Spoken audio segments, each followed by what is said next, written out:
എല്ലാവർക്കും പുതിയൊരു വീഡിയോയിലേക്ക് സ്വാഗതം. ഇന്ന് ഞാൻ വന്നിട്ടുള്ളത് തലയിലെ പേൻ ശല്യം എങ്ങനെ മാറ്റിയെടുക്കാം എന്നതാണ് കേട്ടോ. അതുപോലെ പേൻ ശല്യം മാറ്റിയെടുത്തതിന് ശേഷവും ചിലർക്കൊക്കെ വീണ്ടും വീണ്ടും പേൻ തലയിൽ വരാറുണ്ടല്ലേ. അത് വരാതിരിക്കാൻ വേണ്ടി നമുക്ക് ചെയ്യാൻ പറ്റുന്ന നല്ലൊരു അടിപൊളി സൊല്യൂഷനാണ് കേട്ടോ ഇന്നത്തെ വീഡിയോയ്ക്കകത്ത് ഷെയർ ചെയ്തിട്ടുള്ളത്. അങ്ങനെയുള്ളവർ ഇതുപോലെ ചെയ്ത് നോക്കുകയാണെങ്കിൽ പിന്നീട് നിങ്ങളുടെ തലയിൽ ഒരിക്കലും പേൻ ശല്യം ഉണ്ടായിരിക്കുന്നതല്ല. അപ്പോൾ നേരെ വീഡിയോയിലേക്ക് പോകാം. എല്ലാവരും ഒന്ന് സ്കിപ്പ് ചെയ്യാതെ കാണാൻ വേണ്ടി ശ്രമിക്കണേ. അപ്പോൾ അതിനായിട്ട് ഞാനിവിടെ ഒരു പാത്രത്തിലേക്ക് കുറച്ച് വെള്ളം എടുത്തിട്ടുണ്ട്. അതിനകത്തേക്ക് തുളസി ഇലയാണ് കേട്ടോ ഇട്ട് കൊടുക്കുന്നത്. ഇത് തല കഴുകാൻ വേണ്ടിയിട്ടുള്ള വെള്ളമാണ് കേട്ടോ. അപ്പോൾ ഞാനിതുപോലെ ഒരു പാത്രം നിറച്ചും വെള്ളം എടുത്തിട്ടുണ്ട്. കുട്ടികൾക്കൊക്കെ ആണെങ്കിൽ ഇത് മതിയാവും. തലമുടിയുടെ ഉള്ളനുസരിച്ചിട്ട് വെള്ളത്തിൻ്റെ അളവ് കൂട്ടാവുന്നതാണ് കേട്ടോ. ഏകദേശം ഒരു പിടി അളവോളം തുളസി ഇല എടുക്കാൻ വേണ്ടിയിട്ട് ശ്രദ്ധിക്കണേ. ഇനി ഈ വെള്ളം ഒന്ന് തിളപ്പിക്കാൻ വേണ്ടിയിട്ട് വെക്കാം. ഇത് നല്ലപോലെ ഒന്ന് തിളച്ച് വരുമ്പോൾ ഇതിൻ്റെ കളർ ഇതുപോലെ ഒരു ലൈറ്റ് ഗ്രീൻ കളറായിട്ട് വരും കേട്ടോ. ഇനി ഈ വെള്ളം തണുത്തതിന് ശേഷമാണ് ഉപയോഗിക്കേണ്ടത്. ഇത് തണുത്ത് വരുമ്പോഴത്തേനും ഇതിൻ്റെ കളറൊക്കെ നല്ലപോലെ ചേഞ്ചായി വരും കേട്ടോ. അപ്പോൾ ഇത് തണുക്കുന്നത് വരെ ഒന്ന് നമുക്ക് വെയിറ്റ് ചെയ്യാം. അപ്പോൾ കുറച്ച് നേരം ഇത് അടച്ചു വെക്കാം തണുക്കുന്നതിന് വേണ്ടിയിട്ട്.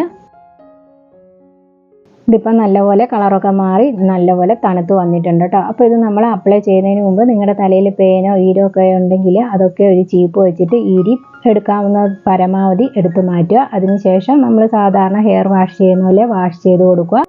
വാഷ് ചെയ്തതിന് ശേഷം ഈ വെള്ളത്തിൽ നല്ലപോലെ മസാജ് ചെയ്ത് വാഷ് ചെയ്തെടുക്കുക. ഈ വെള്ളം ഒഴിച്ച് വാഷ് ചെയ്തതിന് ശേഷം വേറെ വെള്ളം തലയിൽ ഒഴിക്കാൻ പാടില്ല കേട്ടോ. അതുപോലെ തന്നെ തോർത്തിയെടുക്കുക. എന്നാൽ മാത്രമേ ഈ വെള്ളത്തിൻ്റെ സ്മെല്ലൊക്കെ ആ തലമുടിയിലും തലയോട്ടിയിലും ഒക്കെ നിൽക്കുള്ളൂ. അതിന് വേണ്ടിയിട്ടാണ് കേട്ടോ. ഈ വെള്ളം ഉപയോഗിച്ച് നമ്മൾ തല കഴുകിയിട്ടുണ്ടെങ്കിൽ പേൻ ശല്യം മാത്രമല്ല തലയിലുണ്ടാകുന്ന ചൊറിച്ചിലൊക്കെ ഉണ്ടല്ലോ, ചൂടൂരും ഒക്കെ വന്നു കഴിയുമ്പോൾ ചൂടുകാലത്തൊക്കെ തല ചൊറിയും. ആ ചൊറിച്ചിലും അതുപോലെ താരനൊക്കെ മാറ്റിയെടുക്കാൻ വേണ്ടിയിട്ട് ഒരുപാട് ഹെൽപ്പ് ചെയ്യും കേട്ടോ തുളസി ഇല ഇട്ടിട്ടുള്ള വെള്ളം. അതുപോലെ ജലദോഷം ഒന്നും വരുമെന്നുള്ള ഒരു പേടിയും വേണ്ട. അപ്പം ഞാൻ തലമുടി കഴുകിയെടുക്കുന്നത് വീഡിയോയ്ക്കകത്ത് ആഡ് ചെയ്തിട്ടില്ല കേട്ടോ. ഇനി വേണ്ടത് ഇതുപോലെ ഒരു ചെറിയ കോട്ടൻ്റെ തുണി എടുക്കുക. കോട്ടൻ്റെ ടവൽ എടുത്താലും മതി കേട്ടോ. അതിനകത്തേക്ക് കുറച്ച് ഗ്രാമ്പു ഇട്ട് കൊടുക്കുക. അതുപോലെ കുറച്ച് ഉലുവയും കൂടെ എടുത്തിട്ടുണ്ട്. ഇതൊരു കിഴിയാക്കി എടുക്കാൻ വേണ്ടിയിട്ടാണ് കേട്ടോ ഇട്ട് കൊടുക്കുന്നത്. അപ്പോൾ നിങ്ങൾക്ക് കുറച്ച് വലിയ കിഴിയായിട്ട് വേണമെങ്കിൽ കുറച്ച് കൂടുതൽ ഗ്രാമ്പും ഉലുവയും കൂടെ എടുത്താൽ മതി. അപ്പോൾ ഇത് ഞാൻ ഇതുപോലെ ഒരു കിഴിയാക്കി എടുത്തിട്ടുണ്ട്. എന്തൊക്കെ ചെയ്തിട്ടും തലയിലെ പേൻ വീണ്ടും വീണ്ടും വരുന്നവർക്ക് ചെയ്യാൻ പറ്റുന്ന ഒരു അടിപൊളി ടിപ്പാണ് കേട്ടോ ഇത്. ഒന്ന് ട്രൈ ചെയ്ത് നോക്കുക. ഇതുപോലെ കിഴി കെട്ടിയെടുത്തതിന് ശേഷം ഒരു പാൻ അടുപ്പത്ത് വെച്ച് നല്ലപോലെ ഒന്ന് ചൂടാക്കിയെടുക്കുക. നല്ലപോലെ ചൂടായി വരുന്ന സമയത്ത് നമുക്ക് ഈ കിഴി ഇതിന് മുകളിൽ വെച്ചിട്ട് ഒന്ന് ചൂടാക്കിയെടുക്കണം. ചൂടാക്കിയെടുക്കുക എന്ന് വെച്ചാൽ നമുക്ക് പൊള്ളുന്ന രീതിയിൽ ചൂടാക്കല്ല കേട്ടോ. നമ്മൾ സ്കിന്നിന് മുകളിൽ വെക്കുമ്പോൾ ഒരു ചെറിയ ചൂട് അത് മാത്രമേ ആകാവുള്ളൂ. ഇത് ചൂടായി വരുമ്പോൾ നമുക്ക് ഇതുപോലെ തലയിൽ അപ്ലൈ ചെയ്ത് കൊടുക്കാം. ഇതിപ്പോൾ ഞാൻ തുളസി ഇല വെച്ചിട്ട് വാഷ് ചെയ്തെടുത്തതാണ് കേട്ടോ. അപ്പോൾ മുടി ജസ്റ്റ് ഒന്ന് ഉണങ്ങിയതിന് ശേഷം നമുക്കിത് ചെയ്ത് കൊടുത്താൽ മതി കേട്ടോ. നല്ല നനവോട് കൂടിയിട്ട് ചെയ്ത് കൊടുക്കണ്ട.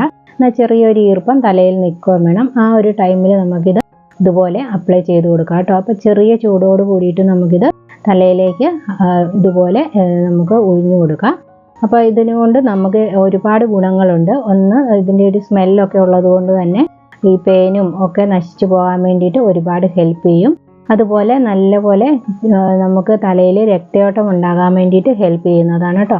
അപ്പോൾ രക്തയോട്ടം ഉണ്ടായാൽ തന്നെ മുടിയൊക്കെ നല്ലപോലെ വളരും. അതുപോലെ തന്നെ താരനൊക്കെ മാറി കിട്ടുന്നതുമാണ്. എല്ലാവരും ഇതുപോലെ ഒന്ന് ട്രൈ ചെയ്ത് നോക്കുക.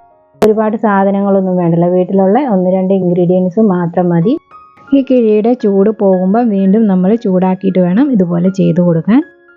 ഇതുപോലെ തലയിലെല്ലാ ഭാഗത്തും ചെയ്ത് കൊടുക്കുക. ഇതുപോലെ നമ്മൾ പേനൊക്കെ ഉണ്ടെങ്കിൽ പേനൊക്കെ നശിപ്പിച്ചതിന് ശേഷം വീണ്ടും സ്കൂളിലൊക്കെ പിള്ളേർ പോകുമ്പോൾ വീണ്ടും പേൻ കൊണ്ടുവരും അല്ലേ. അത് വരാതിരിക്കാൻ വേണ്ടി ഇത് ചെയ്ത് കൊടുക്കുക. ആഴ്ചയിൽ ഒരു പ്രാവശ്യമെങ്കിലും ചെയ്ത് കൊടുക്കുക. അപ്പോൾ ഇനി ഇത് നമുക്ക് ഈ കിഴി കിടക്കുന്നതിന് മുന്നേ നമ്മൾ മുടി കെട്ടി വെക്കുമല്ലോ. അപ്പം മുടിക്കുള്ളിൽ വെച്ചിട്ട് കെട്ടി കൊടുക്കുകയാണെങ്കിൽ ആ ഒരു സ്മെല്ല് കൊണ്ട് പേനൊക്കെ നശിച്ചു പോകുന്നതാണ് കേട്ടോ. അപ്പോൾ ഇതുപോലെ കെട്ടി വെച്ച് കൊടുക്കാൻ താല്പര്യമില്ലെങ്കിൽ തലയണ കവറിനകത്ത് വെച്ചിട്ട് വേണമെങ്കിലും കിടന്നുറങ്ങാവുന്നതാണ്. അപ്പോൾ നല്ലൊരു സ്മെല്ലായിരിക്കുമല്ലോ. അതുപോലെ തുളസി ഇലയെ നമുക്ക് തലയണയുടെ മേളിലൊന്ന് വിതറി കൊടുത്തിട്ട് കിടന്നുറങ്ങുകയാണെങ്കിൽ ആ സ്മെല്ല് കൊണ്ടും പേനൊക്കെ നശിച്ചു പോകുന്നതാണ് കേട്ടോ. അപ്പോൾ ഇതുപോലെയുള്ള ചെറിയ ചെറിയ ടിപ്സൊക്കെ വെച്ചിട്ട് നമുക്ക് പേനെ ഒഴിവാക്കിയെടുക്കാൻ വേണ്ടിയിട്ട് പറ്റും.